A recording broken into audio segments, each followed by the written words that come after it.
Room खोला, इतनी बड़ी दुकान खोली और तुम्हारा मन नहीं है, तुम्हारा प्रेम नहीं है, तुम्हारी रुचि नहीं है, तो वो कभी नहीं चल सकता। इसलिए अपने कार्य के प्रति, अपने व्यापार के प्रति, अपने कर्म के प्रति, अपनी एजुकेशन के प्रति, अपनी विद्या के प्रति आपको प्रेम होना चाहिए, लगाव होना चाहिए। और शिव कथा कहती है बस वैसा ही प्रेम परमात्मा को पाने के लिए शंकर से भी होना चाहिए। वो प्रेम एक पत्र है, 4 चीजों में भी 3 चीज बता दिए, चौथी चीज बताएं। एक पत्र है, पंखा भी है,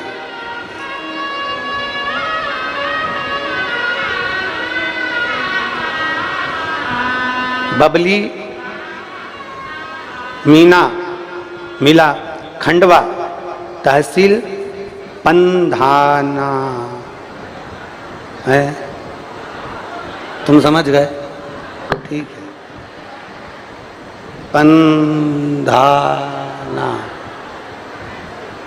और मेरा नाम रमाबाई, पंखा लाई, बहुत जोरदार।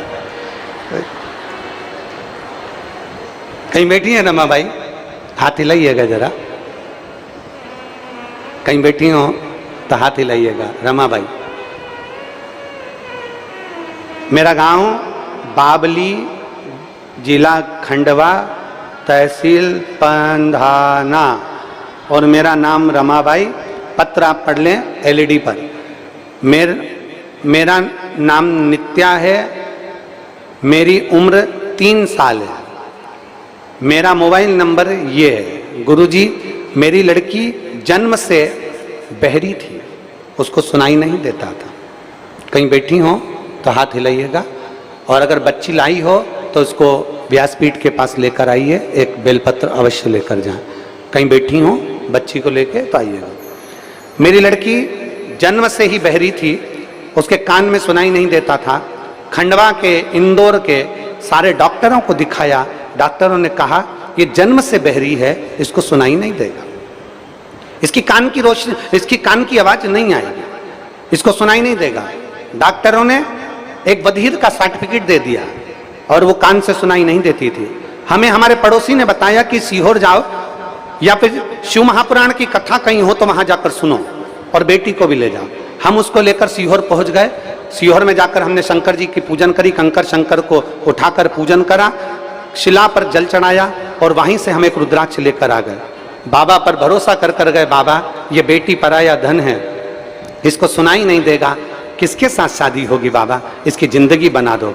बाबा से निवेदन करा और रुद्राक्ष लेकर आए। उस रुद्राक्ष को तांबे के कलश में गला देते, बेटी को पिला देते। बेटी का हाथ पकड़कर हम मंदिर ले जाते, शंकर जी को जल चढ़ाते और जल चढ़ाकर वो बेटी को देते जाते। बेलपत्री खिलाते, बेलपत्री को कान के पास रख देते और बाबा से विनय करते। बाबा की ऐसी कृपा हुई गुरुदेव, आज मेरी बेटी पूरी तरह से सुनने लगी और उसका जीवन बन गया। मैं बेटी को लेकर आऊंगी। ये शिव तत्व है। कहीं बैठी हैं? कहीं बैठी हो तो बेटी को लेकर अवश्य आ सकती हैं। मेरा नाम नित्या है, मेरी उम्र 3 साल है। रमाबाई, बावली, जिला खंडवा, तहसील पंधाना। डॉक्टरों ने बधिर का सर्टिफिकेट दे दिया कि बेटी सुनाई नहीं दे सकती, इसको ये बहरी है, इसके कान में सुनाई नहीं देगा। पर तेरी कृपा बिना ना हिले एक भी अणु लेते से तनु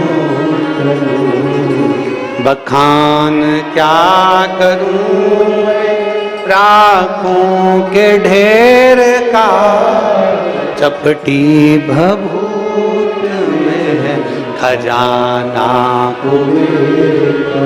उसके एक लोटे जल में, उसके रुद्राक्ष में, उसकी भभूत में, उसकी भस्म में, उसके बेलपत्र में, उसके दर्शन में, उसके स्पर्श में, उसकी भूमि के आनंद में, उसके जल में, मेरे शंकर के एक लोटे जल में जो तुमने चढ़ाया, जो बेलपत्र चढ़ी हुई खाई, जो बेलपत्री का प्रयोग तुमने करा, वो जल और बेलपत्र साधारण नहीं होता, वो मेरे महादेव उसको अमृत बना देते हैं और वो अमृत के तुल्य हो जाता है।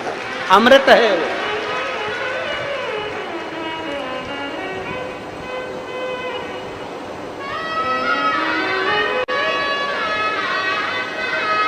तो वो एक लाइन एक परम पूज्य राम कथा के परम रसिक श्री प्रेम भूषण जी महाराज जी की बड़ी सुंदर सी एक लाइन है। अमृत है हरि नाम प्रभु का,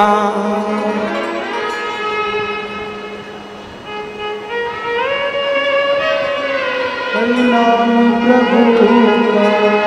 अमृत है हरि नाम प्रभु का, और इसे छोड़ विष पीना क्या, प्रभु नाम नहीं तो जीना क्या, हरि नाम नहीं तो जीना क्या, शिव नाम नहीं तो जीना, प्रभु नाम नहीं तो जीना।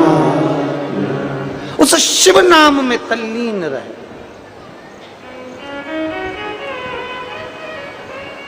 उस शिव नाम की तल्लीनता रखे, उस शिव नाम की भक्ति रखे। जब मेरे बाबा का चढ़ा हुआ एक लोटा जल अमृत हो जाता है, एक बेलपत्र अमृत हो जाती है, उसका एक भस्म थोड़ा सा, वो कहते हैं काशी में एक व्यक्ति टेबल के ऊपर भस्म रखकर बेच रहा था। एक अंग्रेज आ गया,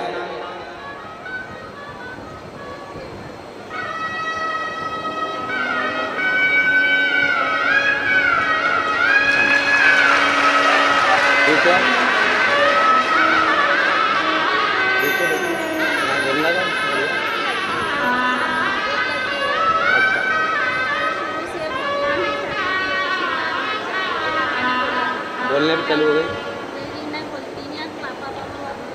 सुनाई देना।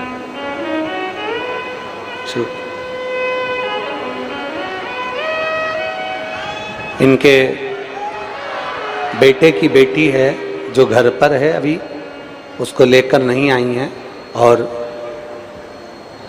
बोलने में भी तकलीफ थी और सुनने में भी तकलीफ थी।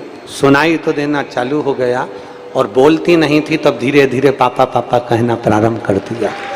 ये शिव तत्व है।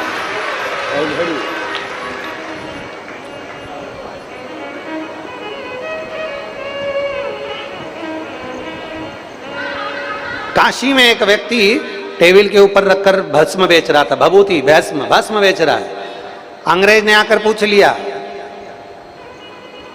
क्या है, उसने कहा भस्म है। एक्सपायर डेट कब की है, मतलब भस्म एक्सपायर कब होगी। अब उसको कौन बताए कि एक्सपायर के बाद ही हुई है।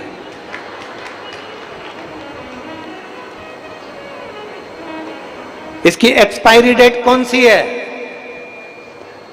भस्म बेचने वाले काशी में रहने वाले भक्त ने कहा इसकी एक्सपायर डेट तो हमको नहीं मालूम, पर तुम्हारे सिर पे अगर लगा लोगे तो तुम्हारी एक्सपायरी डेट खसक जाएगी, पक्का है।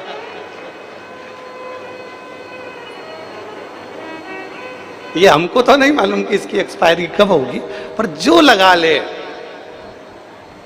वो त्रिपुंडधारी त्रिशूलधारी त्रिनेत्रधारी महादेव, तेरे कंठ में रुद्राक्ष सोए, तू तो मेरा महादेव।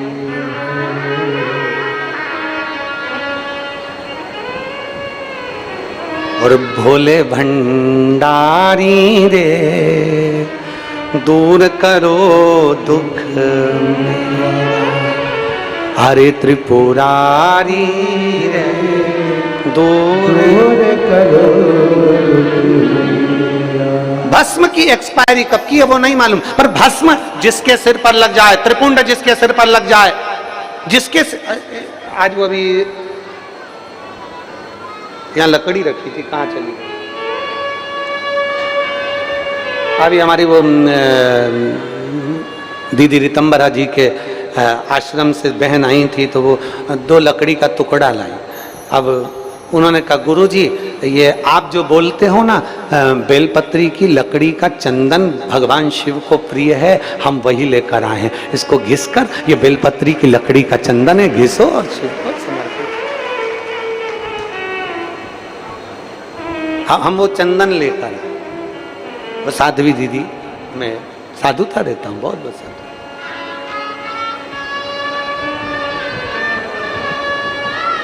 चंदन लगा कर तो देखो, शिव को समर्पित तो करके देखो। जो 1 लोटा जल कभी महादेव को नहीं चढ़ाया ना, वो महादेव की निंदा कर सकता है। जो 1 लोटा जल कभी महादेव को नहीं चढ़ाया, वो महादेव की निंदा सुन सकता है। पर जो महादेव को 1 लोटा जल चढ़ाता है, वो महादेव की अविरल भक्ति में डूबा रहता है, उसे निंदा से मतलब नहीं है। अभी ये कथा पूरी हो जाएगी 15 तारीख को। 18 तारीख को छत्तीसगढ़ में गंडई में, राजनंद गांव के पास में गंडई में छत्तीसगढ़ में दोपहर में 1 बजे से 4 बजे तक शिव महापुराण की कथा चलेगी। उस कथा का नाम हमने दिया है उमा महेश शिव महापुराण की कथा।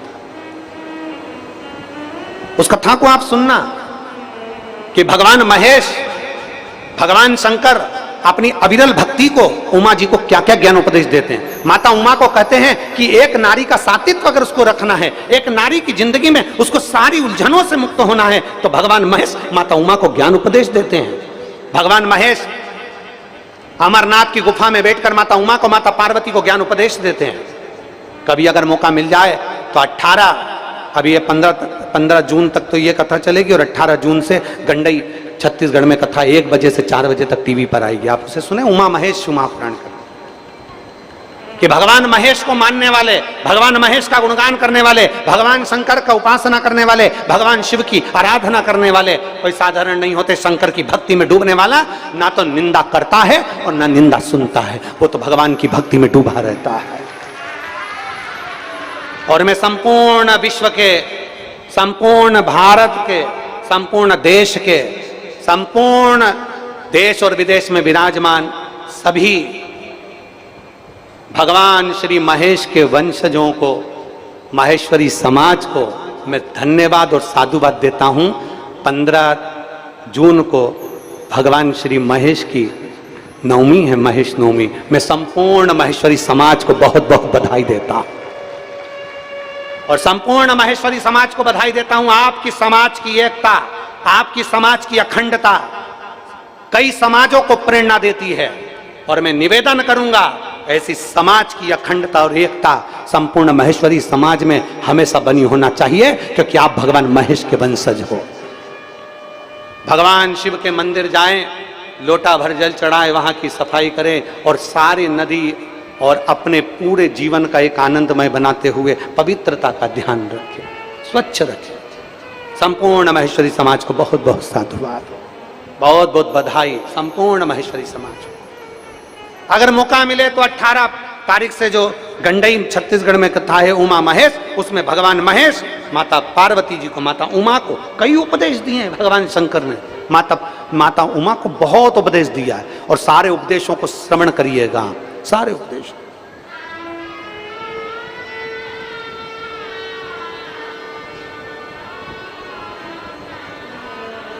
महाराज 4 चीजें नामदेव जी कह रहे हैं, जिसने अपनी जिंदगी में धारण कर ली वो मंजिल तक पहुंच गया। पहले नंबर पर जम के बोलो, पहले नंबर पर क्या है? अच्छा दोस्त, अच्छा मित्र।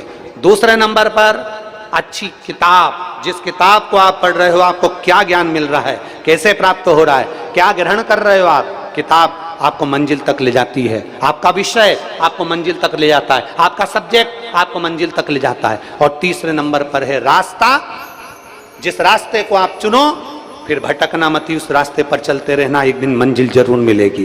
भटकना मती, बहुत सारे रास्ते मिलेंगे। आपको जाना है मोरटक्का से सीधे ओमकारेश्वर, रास्ता एक है।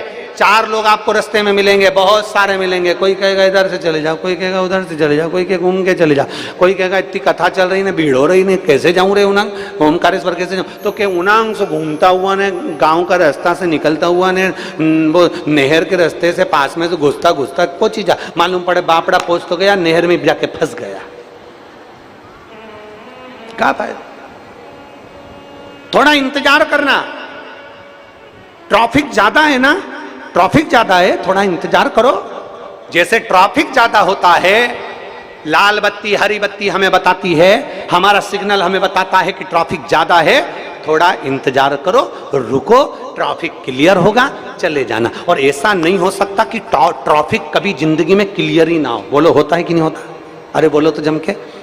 2 घंटा 3 घंटा 4 घंटा 5 घंटा 6 घंटा 7 घंटा 8 घंटा 9 घंटा, ऐसा हो ही नहीं सकता कि ट्रैफिक क्लियर नहीं हो। ट्रैफिक क्लियर जरूर होगा, थोड़ा समय लगेगा।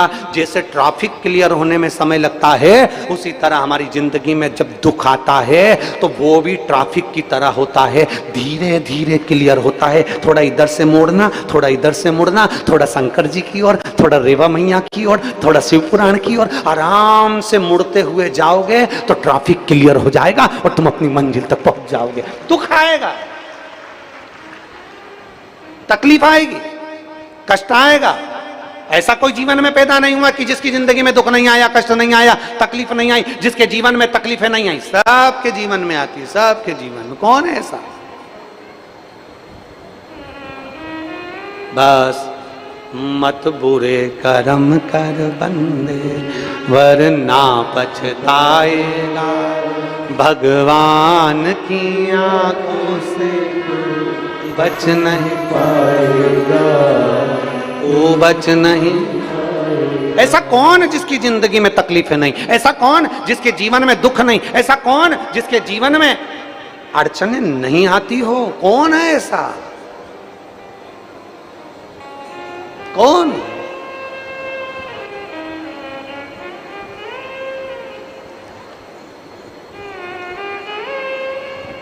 उसको जानो तो, उसको पहचानो तो, उसको समझो तो।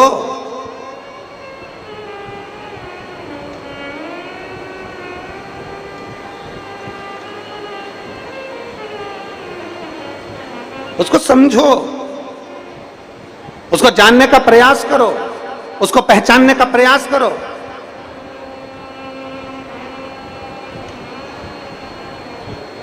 पहले नंबर पर अच्छा दोस्त, दूसरे नंबर पर अच्छी किताब, तीसरे नंबर पर अच्छा रास्ता। और नामदेव जी महाराज कह रहे हैं अपने साथ में बैठे हुए सब भक्तों से, वारकरियों से, चौथे नंबर पर है अच्छी सोच, अच्छा विचार, अच्छी बुद्धि, अच्छा चित्त। ये चौथे नंबर पर है। अच्छी बुद्धि, अच्छा चित्त, अच्छा विचार, अच्छी सोच। बहुत बड़े औहदे पर बैठ गए, बहुत बड़ी कुर्सी पर बैठ गए, बहुत दुनिया के लोग आपको पूछने लगे, आपका आदर करने लगे, सम्मान करने लगे, माला पहनाने लगे, दंडवत करने लगे, प्रणाम करने लगे, आपका सत्कार करने लगे, आपका आदर करने लगे। बहुत बड़ी कुर्सी पर बैठ गए, बहुत बड़े औहदे पर बैठ गए, बहुत बड़ी सत्ता पर बैठ गए, बहुत बड़े आप बन गए। शिव महापुराण कथा कहती है बड़ा आदमी बनना सरल है, बड़ी कुर्सी पर बैठना सरल है, बड़ा आदमी बनना सरल है। पर शिव महापुराण की कथा कहती है बड़ा आदमी बनना सरल है, पर बड़ा आदमी बनकर अच्छा बनना, सरल बनना कठिन है। आदमी बड़ा हो सकता है, बड़े औहदे पर बैठ सकते हो, बड़े कुर्सी पर बैठ सकते हो, बड़े बड़े लोग तुम्हारे को माला पहनाएंगे, प्रणाम करेंगे, दंडवत करेंगे, साष्टांग करेंगे, बहुत पूछेंगे, जय जयकार करेंगे। अच्छा आदमी तो तुम बन सकते हो, बड़े आदमी तो बन सकते हो, पर अच्छा आदमी नहीं बन सकते। अच्छा आदमी बनने के लिए नामदेव जी कहते हैं अच्छा विचार लाना पड़ेगा, गुरु नानक देव जी कहते हैं अच्छी सोच लाना पड़ेगी, अच्छी बुद्धि लाना पड़ेगी, अच्छे चित्त लाना पड़ेगा। अपने भीतर अच्छे सोच और अच्छी बुद्धि को लेकर आओ। बड़ा आदमी तो कोई भी बन जाता है, पर अच्छा आदमी नहीं बन पाता। अच्छे आदमी बनने का प्रयास करिए और हम सुधरेंगे। जम के बोलो जरा, हम सुधरेंगे, युग सुधरेगा। आप बड़े आदमी बनकर दुनिया को नहीं सुधार सकते, पर अच्छे आदमी बनकर दुनिया को सुधार सकते हो। आपकी प्रेरणा दुनिया को प्रेरणा देती है। आप क्रोध करोगे, दुनिया आपसे सीखेगी, बताओ इतने बड़े औहदे पर बैठकर गुस्सा कर रहे हो। आप अपशब्द बोलोगे, दुनिया कहेगी इतने बड़े औहदे पर बैठकर अपशब्द कह रहे हो, क्रोध कर रहे हो, आड़ा टेढ़ा कह रहे हो। अच्छे आदमी बनना कठिन है, बड़ा बन सकते हो, पर अच्छा बनने में सोच विचार टेंडेंसी तुम्हारी अच्छी चित्त अच्छा विचार लाना कठिन है। और मेरी जीजियों से निवेदन है, मेरी माताओं से निवेदन है, मेरे जीजाओं से निवेदन है, ना तुम्हारी सास बुरी होती है ना तुम्हारी बहू बुरी होती है। दुनिया में कोई सास बुरी नहीं हो सकती और ना कभी बहू बुरी हो सकती। अगर बहू बुरी होती है तो अपने बाप का घर छोड़कर अपने पिता का घर छोड़कर नहीं आती, और सास बुरी होती है तो अपनी जेवर को तोड़वाकर अपने आभूषण तोड़वाकर पूरा पैसा शादी में लगाकर तुझे ब्याह कर कर नहीं लाती।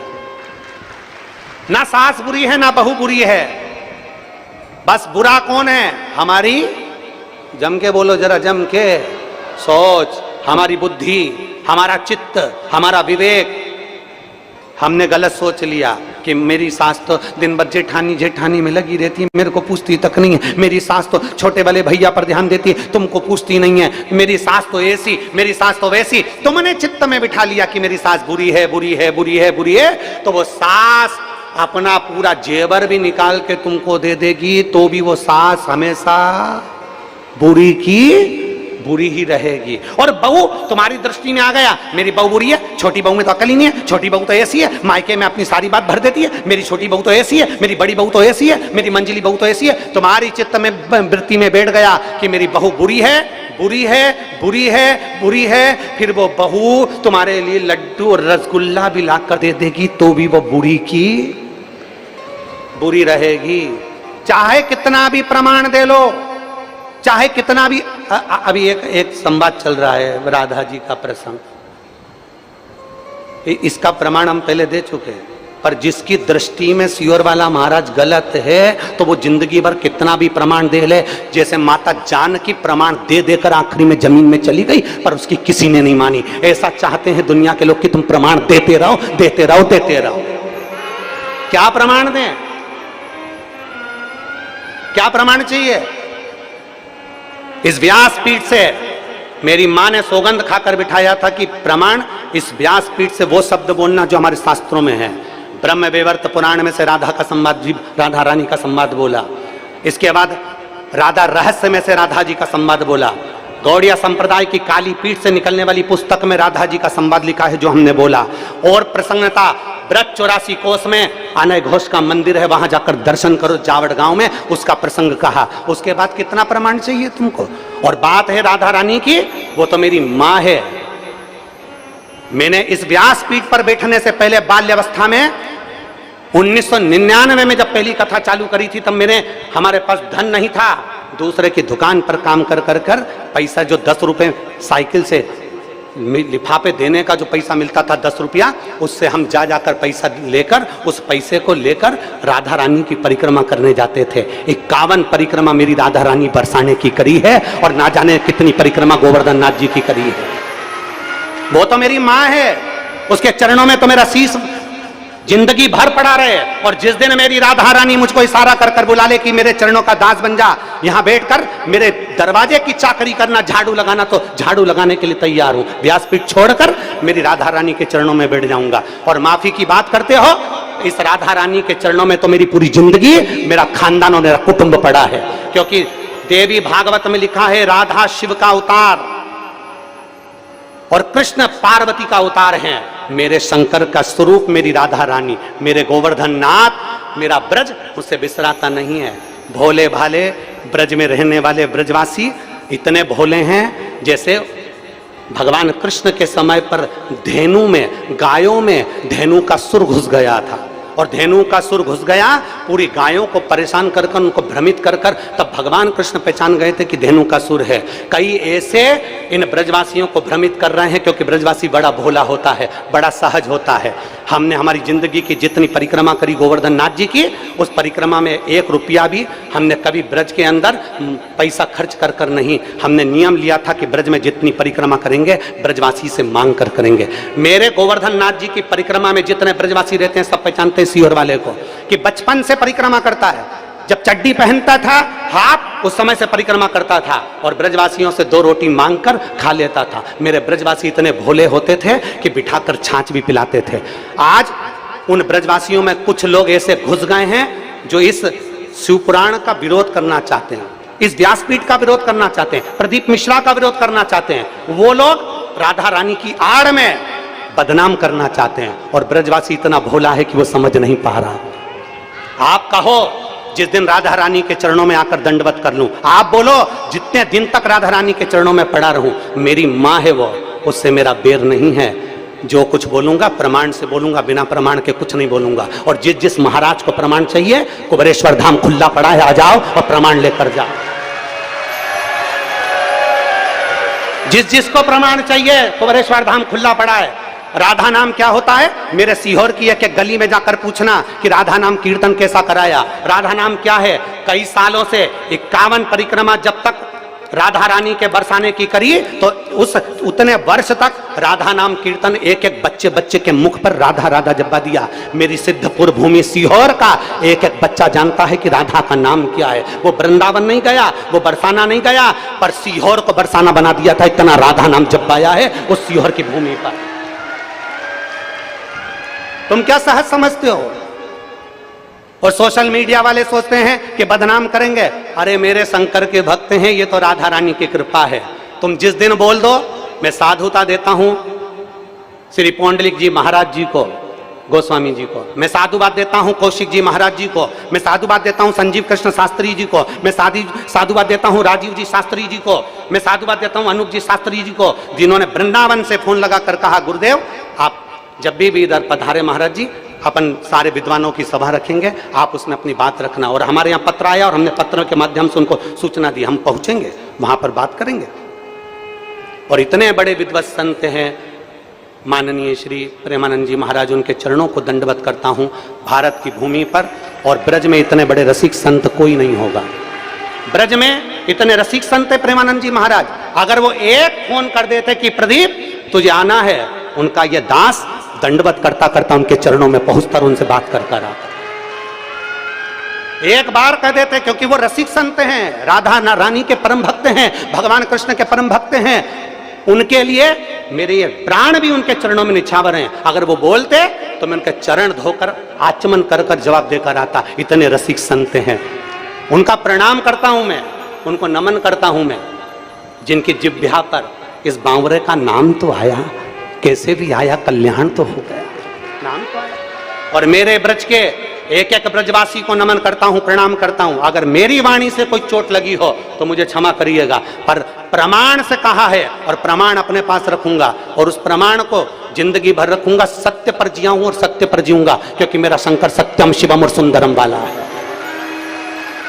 और आपसे भी निवेदन करता हूं, जितने भारत की भूमि के जितने देश के लोग कथा सुन रहे हैं, एक बार ब्रज में जाना तो जाकर रावल गांव का दर्शन करना जहां राधा जी का जन्म हुआ है, जाना तो बरसाने का दर्शन करना जहां राधा रानी पहुंची हैं। मेरी रावल में राधा रानी जी का जन्म हुआ, उनको वहां पर लाडली कहा जाता था। जब राधा जी बड़ी हो गई, साल निकल गया, तब राधा जी बरसाने में पहुंची हैं और बरसाने में पहुंची तो उनको किशोरी जी कहा गया, क्योंकि किशोर अवस्था में पहुंची थी। जब तक रावल में रही तब तक वो लाडली थी, बरसाने पहुंची वो किशोरी हो गई, क्योंकि किशोर अवस्था में पहुंची हैं। उनको समझना, बरसाने की एक एक रच को समझना, एक एक ब्रज 84 कोस की रच को समझना कठिन काम है महाराज। अच्छे अच्छे ब्रह्मा तक चले गए, धक्के खाकर ब्रज की लीला को नहीं समझ पाए। समझना बहुत कठिन है, समझिए जरा जाकर। और जिन्होंने आधी वीडियो चलाई है उनको तो मेरी राधा रानी सब देख लेगी और मेरे भोलेनाथ देख लेंगे। आधी वीडियो चलाई, उन्होंने ये नहीं बताया कि बरसाने का महत्व क्या बताया गुरुजी ने, उन्होंने ये नहीं बताया कि राधा कृष्ण के विवाह का प्रसंग क्या सुनाया गुरुजी ने, उन्होंने ये नहीं बताया कि बरसाना का जो मूल महत्व बताया गया था, उस कथा को पूरा सुनना था कि हमने बताया था उस कथा में कि वर्ष में एक बार आना बरसाना, अर्थात आपकी जिंदगी में अगर मनुष्य की देह है तो वर्ष में एक बार राधा रानी के दरवाजे पर जाते रहना और उनको प्रणाम करते रहना, तो तुम्हारे पाप छिन्न होते रहेंगे। राधा रानी पाप को छिन्न कर देती है।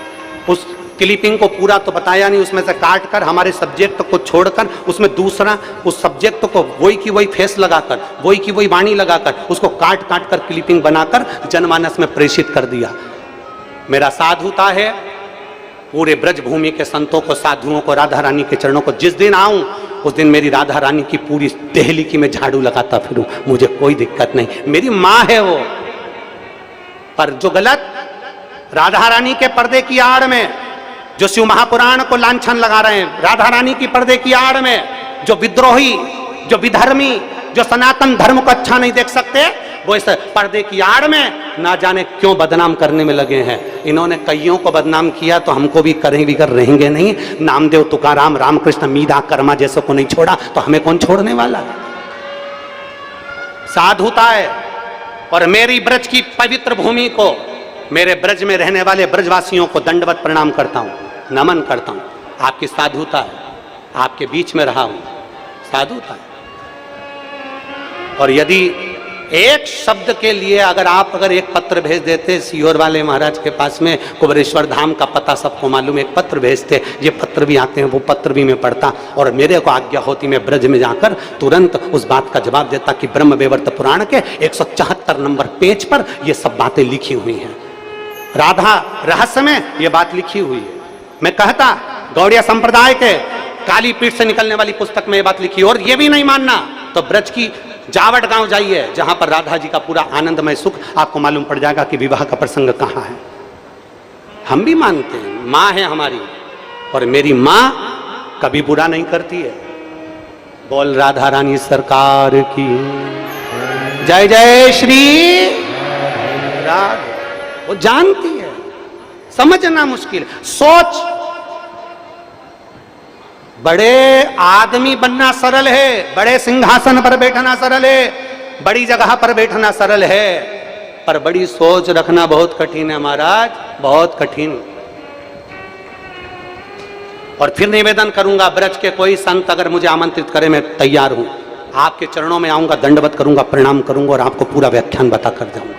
कहां से पढ़ा, कहां से बोला, इस जगह से वर्णन किया। एक एक स्मरण करिए आप शिव नाम का। बन सकता है सनातन धर्म को आगे बढ़ाने का प्रयास करिए, बन सकता है राष्ट्र को उन्नति की ओर लेकर जाइए। सनातन को पीछे मत खींचिए। आज के जमाने में हिंदू को हिंदू से लड़ाने की प्रथा चल रही है और वो